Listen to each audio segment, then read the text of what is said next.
So last week when I picked up the new Sony 20-70G lens, in that first impressions video, I said that this is going to be a really versatile lens that is going to surprise a lot of people because it'll allow you to vlog, it'll allow you to get great photos and get that B-roll when you're making videos, and it can do that without having to change lenses. And I was really, really happy with it.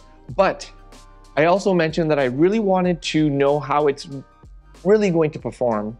And in order to do that, I needed to take it out and just do a day purely with photos. And then I will go out and do a day where I film a little scene just to see how it performs separately in each discipline. And so today, we're gonna go and do that. The weather isn't that great, but in the forecast, it says that we're gonna get a little bit of a golden hour towards the end of the day. So I figured we'd go out. The video is essentially just gonna be me doing street style photos all throughout Berlin, and then I'll take a couple portrait style shots, and hopefully Kat can help me out with that so that we can really see how great the photos are. I already know that it's gonna be sharp because in all the initial reviews, when Sony sent this out to all the other big name YouTubers, they already said that the images coming out of this are nice and sharp, but sharpness isn't everything for me. So I just wanna see what the characteristics and what the photos look like and how I enjoy the photos. And then you can also give me your opinion on what you think of the photos. So let's head out, take a bunch of photos, and then we will take a look at them at the very end.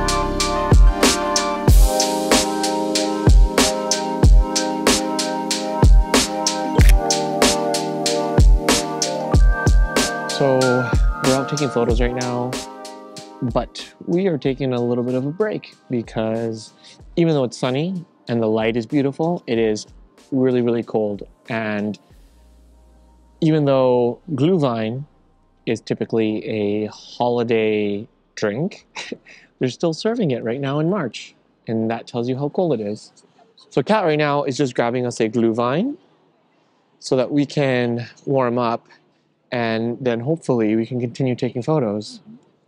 But I'm not taking as many photos of Kat today because I wanted to really use this lens for more street style, but we are gonna jump into some more portrait style a little later on, and that's when I'll compare the 20mm focal length of this lens against the 20mm focal length of the prime lens to see if the f4 and the f1.8 you can differentiate between. And it'll probably be a little harder because it's a wide angle, so that's not as fair, but I wish I had a 50 because in that situation, I think you can really tell the 1.8 or a 1.450 versus the f4. And I don't know if you can hear that. I'm wearing this mic so you probably can't, but there's a wedding going on behind us and literally they're revving their engines and honking their horns, and it's actually wild out today. It's really wild, yeah. Because the sun is out, so everyone's happy, but damn, it's still really, really cold. So cold. I was just telling everybody who's watching that you grab Glühwein, and typically you don't drink Glühwein in March. No, it's a Christmas thing. Yeah, but today we have to. Yeah. So on with the street photo session.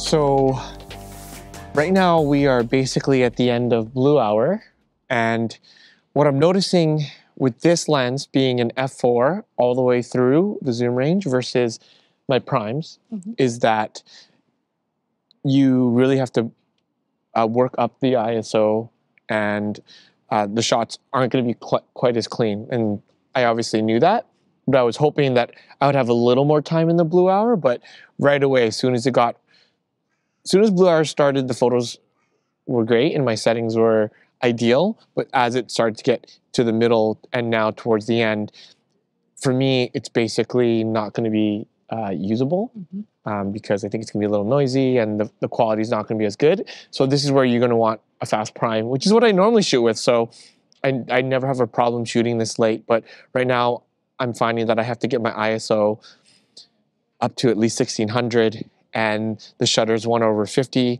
So you don't get as nice of shots. Like you get a lot of motion blur, and if you're not steady, the shots can look out of focus, but when really it's just motion blur. But if you want to try to get creative,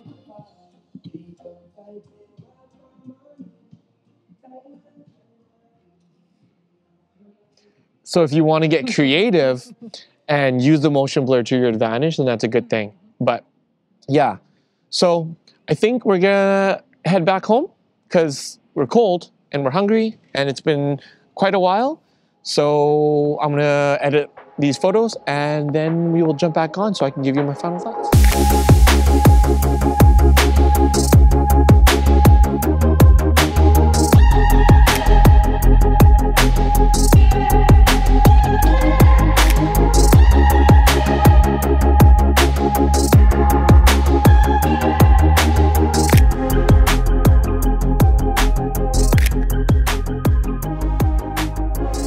So there you go. I hope you enjoyed a lot of the photos that were taken from this lens. Again, I'm super impressed with it. What I really liked about it and what I'm not used to is because I don't shoot with a lot of zooms, when a moment is fleeting and you're shooting with a prime lens, like you see a subject but they're moving and they start to get a little too far, what's really great is I can just punch in to a deeper focal length and still get a decent shot. And to be honest, if you looked at all the photos that I took towards the beginning, I was actually using the 70mm focal length quite a bit because when I'm doing street photography, I'm actually used to shooting a bit deeper. As you can tell from my 85mm street photography session, I'm really comfortable with that focal length because it does take a little bit more courage to shoot at the wider focal length and get closer to your subject. But I tried to use as many of the different popular focal lengths as I possibly could, the 20, the 24, the 28, the 35, the 50, and the 70. And hopefully I gave you enough variety to see what the lens is capable of. Now, obviously the lens is sharp. As you can see in the photos, as you punch in, there is a lot of resolution with the pictures coming out of this lens. The RAWs grade well. They have a really nice characteristic to them, in my opinion. And beyond the pictures being sharp and having a nice quality to them, the focusing is superb. When I was tracking a subject, it would lock on. It focused quickly and accurately. I had no issues with the autofocus there. One of the questions that one of the subscribers asked me is there lens drop? Like, nope. I'm shaking it pretty hard and there's no lens wiggle at all. It's there, as you can see. So really nice zoom ring. Time will tell if it starts to slip. I find the focusing ring quite loose. So something to be aware of there. As I was pulling the RAWs in to Affinity, which is the editing program of choice of mine, I did notice at 20mm there is a decent amount of distortion and vignetting, so that has to be corrected. There is no lens profile correction yet for Affinity from what I have found, but keep in mind the distortion is a little bit worse than the 20mm prime. But again, those things can be fixed, but be aware there's vignetting, there's a bit of distortion. And you'll notice it too in the comparison shots that the 20mm focal length coming out of this, there is more distortion than from the prime that I put it up against. Obviously, at f4 on this lens and f4 on that lens, the background blur is really similar, and I would say that you'd be hard pressed to see the difference between the two. But at f1.8, there's definitely a difference. But is it that big of a difference for photos? And if background blur is your main thing, and that's what you're worried about with the f4, I don't think it's that big of a deal. You get, especially at some of the deeper focal lengths, at like at 35, you like this one here is at 35, and you get really nice foreground blur and background blur. So f4 is not an issue for me when it comes to photos in good light. Now, in terms of the darker shots, as I mentioned before, f4 starts to become limiting in photography because you will have to raise the ISO. It'll introduce a good amount of noise. This shot here is at 1000, and I think it's still usable, but it's starting to get a little bit noisy. It's the one with the Jeep. Having said that, I'm going to be testing this lens next for video, and I actually think f4 is not going to be that bad because with the 180-degree rule and the high ISO performance of the A7 IV and the type of noise that it introduces for video, I think it's going to be totally fine. So we'll have to test that out. I'm really excited to make that video. I am just trying to figure out a scene that really shows off this lens. So that is coming soon.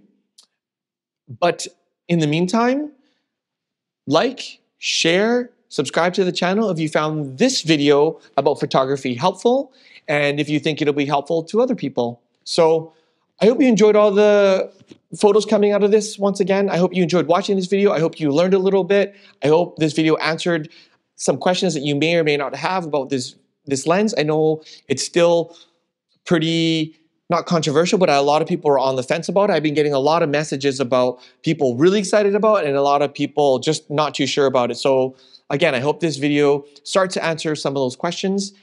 And that's pretty much it for this one. A lot of fun videos coming.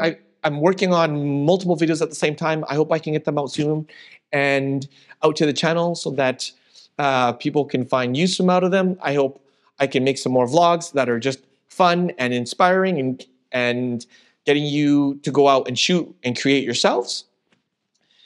And that's pretty much it. So we'll see you in the next one. So as always, live passionately and stay inspired.